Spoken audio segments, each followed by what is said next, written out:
Hello, hi అండి. అందరికీ నమస్కారం. నేను మీ నర్సీని, పిఎన్ఆర్ ఫార్మర్స్ ఫ్రెండ్ వారి అబ్బాయి. రైతు సోదరులారా, నేను ఈ వీడియో మీకోసం పెడుతున్నాను. నాకు గత 20 రోజుల నుంచి అయితే కొన్ని జిల్లాల నుంచి రైతులు, కొంతమంది రైతు సోదరులు అయితే ఫోన్ చేయడం జరుగుతుంది. ఆ ఫోన్ చేసిన రైతు సోదరులు వచ్చేసి నాకు, అన్న రీసెర్చ్ మిరపవిత్తనంలో ఏ మిరపవిత్తనం బాగుంది, ఏ రకం బాగుంది అనేసి అయితే అడుగుతున్నారు. అయితే వాళ్ళు నేను అడిగాను, నా నెంబర్ ఎవరు ఇచ్చారు, ఏంది అట్లా అని అడిగితే, మేము గత 2 సంవత్సరాల నుంచి కూడా మీ యూట్యూబ్ ఛానల్ చూస్తున్నామన్నా, మీరు చెప్పిన విత్తనాలు నాటుతున్నాము. ఆ విత్తనాలు నాటుకుంటే మాకు మంచి దిగుబడులు వచ్చాయి, బాగుందన్న. అందుకనేసి మళ్ళీ మీ సలహా కోసం ఇప్పుడు ఫోన్ చేస్తున్నాము. ఏ విత్తనం వేసుకోవచ్చు, ఏ విత్తనం బాగుంది ఏంది అనేసి మీకు ఫోన్ చేసి అడగడం జరుగుతుందని అయితే నాకు చెప్పడం జరిగింది.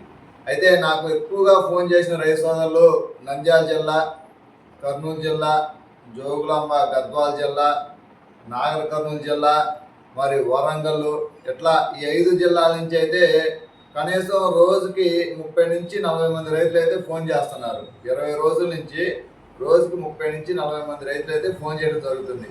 ఆ రైతు సోదరులకు అందరికీ నేను చెప్పాను, ఈ విత్తనం వేసుకోండి బాగున్నది.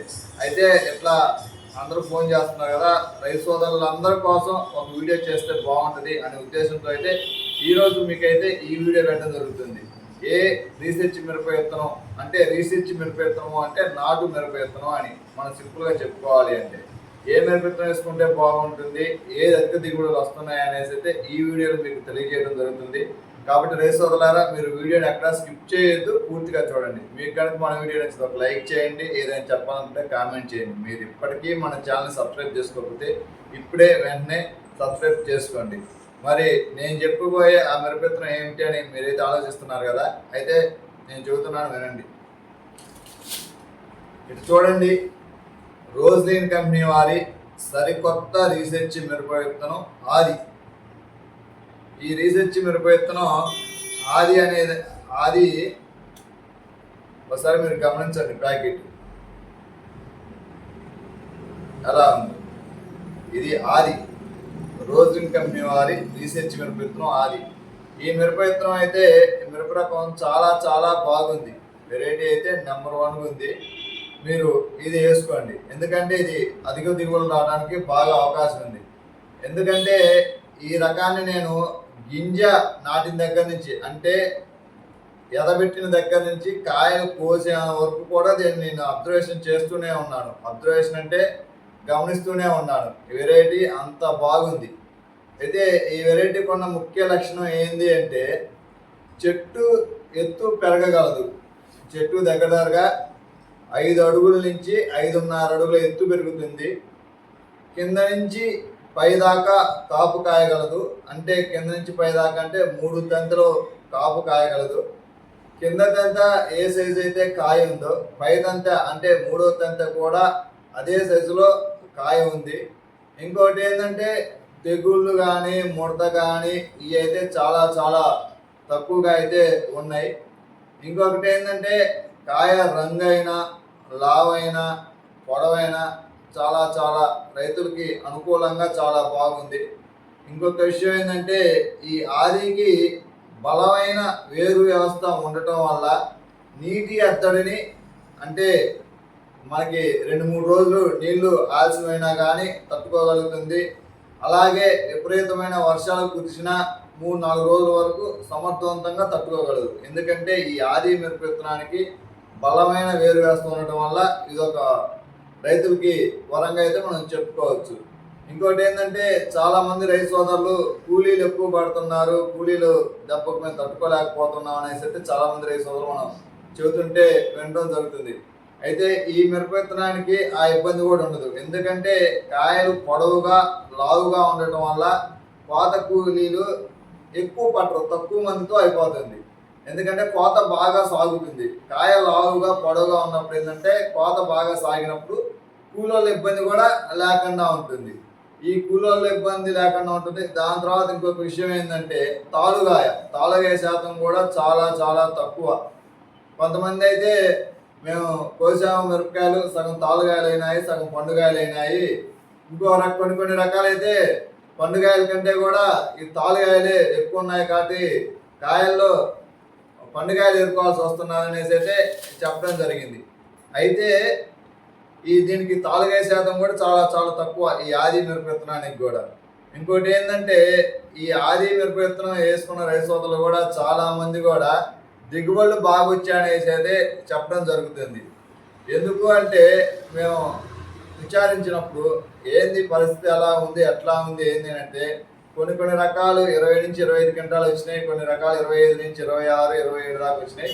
ఈ ఆది మడుకు 35 నుంచి 38 అట్లా దిగుబడి వచ్చినాయి అయితే చెప్పడం జరిగింది. కొంతమంది రైతు సోదరులు అనడం జరుగుతుంది ఈ ఆది మిరప విత్తనం 40 క్వింటాల వరకు పైన కూడా దిగుబడి రావడానికి అవకాశం ఉందండి. కాకపోతే మనం సక్రమంగా సకాలంలో అన్ని నాణ్యమైన వ్యవసాయ పద్ధతిలో కనుక చేస్తే 40 క్వింటాల పైన కూడా దిగుబడి రావడానికి అవకాశం ఉందనేసి అయితే మనం ముఖ్యంగా మీకు చెప్పడం జరుగుతుంది. ఏదైనా అదునం బట్టి చేసుకుంటూ పోవాలా. మనం మందు కొట్టడమైనా, కలుపులు తీయడమైనా, నీళ్లు పెట్టడమైనా, ఎరువులైనా ఏదైనా సరే మనం అదునం బట్టి కనుక చేసుకుంటూ సక్రమంగా కనుక వెళ్తే ఈ ఆది మిరప విత్తనం దగ్గర 40 క్వింటాల వరకు అయితే దిగుబడి రావడానికి అయితే బాగా అవకాశాలు పుష్కలంగా ఉన్నాయి. ఇంకొకటి ఏంటంటే మార్కెట్లో రేట్ ఎలా ఉంటుంది ఏంది అనే ఆలోచన కూడా చాలామంది చేస్తున్నారు. ఎందుకంటే గత 2 సంవత్సరాల నుంచి కూడా మిరపకాయలకి రేటు భారీగా పతనమైంది. దాని కారణంగా ఏంటంటే మిరపకాయలకు రేట్ లేదు కదా, ఎలా ఏంది అనేసి ఆలోచన చేయడం జరుగుతుంది. మిరపకాయలకు రేటు లేని సమయంలో కూడా దండగ రాకుండా ఉండాలి అంటే అధిక దిగుబడి వచ్చే విత్తనం నాటుకోవాలి. అధిక దిగుబడి వచ్చే విత్తనం ఏది అంటే నాకు తెలిసినంత వరకు నేను చూసిన రకాల్లో ఆది నెంబర్ 1 విత్తనం. రైతు సోదరులారా, మీకు మార్కెట్ రేటు తగ్గినప్పుడు కూడా దండగలు రాకుండా నష్టాలు రాకుండా మీరు వ్యవసాయ రంగంలో నిలబడాలి అంటే అధిక దిగుబడి వచ్చే విత్తనం నాటుకోండి. అధిక దిగుబడి కనుక వచ్చినప్పుడు ఏమవుతుందంటే రేటు తగ్గినా కానీ నష్టాలు రాకుండా ఉంటుంది. మీకు ఒక ఉదాహరణ చెబుతా చూడండి. ఈ సంవత్సరం మనం కనుక మార్కెట్ కనుక చూసుకుంటే 11,000 నుంచి 12,000 వరకు కళ్ళాల్లో నడిచాయి. అయితే 15 క్వింటాలు 20 క్వింటాలు కాసినప్పుడు 11,000 12,000 రేటు ఉన్నప్పుడు రైతు సోదరులకైతే దండగ రావడం జరుగుతుంది. కానీ 30 క్వింటాల నుంచి 40 క్వింటాల మధ్యలో కనుక దిగుబడి వచ్చినప్పుడు ఈ 10,000 12,000 11,000 రేటు నడిచినప్పుడు రైతుకు దండగ రాకుండా ఉండటానికి అవకాశం ఉంటుంది. అందుకనే నేను మీకు చెబుతున్నాను, రేటు తక్కువ ఉన్నప్పుడు కూడా రైతులు దండగ పడకుండా నష్టపోకుండా లాభదాయకంగా ఉండాలి అంటే అధిక దిగుబడి వచ్చే విత్తనం నాటుకోవాలని. అధిక దిగుబడి వచ్చే విత్తనం ఏదైనా ఉంది అంటే అది ఆది అనేసి మనం చెప్పుకోవడం జరిగింది. ఇంకోటి ఏంటంటే ఈ ఆది కాయలు ఎలా ఉంటాయంటే కాయ పొడవుగా లావుగా మంచి ఎరుపు రంగులో ఉండి కాయలు ఎండిన తర్వాత తొడెం వచ్చేసి గోల్డ్ కలర్లో ఉంటుంది. గోల్డ్ కలర్లో ఉండటం వల్ల ఏమవుతుందంటే వ్యాపారస్తుడికి ఆ తొడాన్ని చూసినప్పుడు కానీ ఆ కాయ రంగును కానీ సైజును చూసినప్పుడు కళ్ళు జిగేలు అంటాయి.